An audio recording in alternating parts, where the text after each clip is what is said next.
Hey, this is Mike, and I just wanted to give you a little morning market update. So yesterday, the S&P 500 really tanked down 3.44%.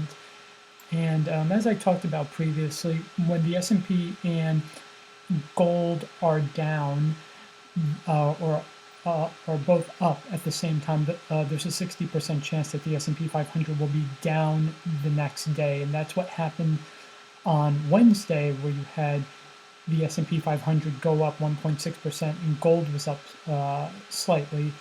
Now, Thursday, the S&P 500 was down big and gold was also down almost 1%. So there's a 60% chance today that the S&P 500 will be up, and it's already up in pre-market, up 0.6%. So you should expect a recovery today. Now, going into next week, we don't know what's going to happen. I have a feeling because it's September, this is normally the worst month of the year for equities, that it's still going to be pretty bad.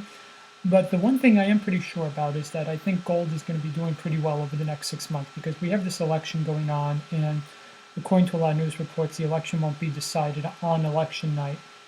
So this is going to mirror a lot of what happened in 2000, if any of you were around then, where you had the election was so close that it really wasn't decided until really January 3rd, when Congress came into session and voted on the electoral votes.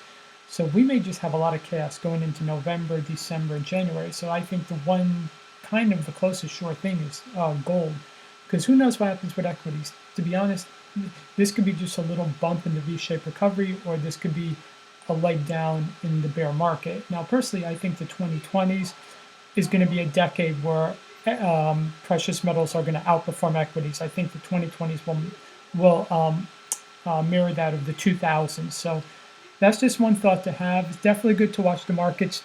Another piece of advice: if you did not sell, don't panic sell now. I've made that mistake in the past. In fact, I have a video on it, on how I lost $100,000 in the 1999-2000 tech crash. So think of when you invest kind of like a hurricane warning, which is you have a chance to get out a day or 2 days before if you see a lot of warning signals, like you saw in the beginning of the week where the market was up and the VIX was up.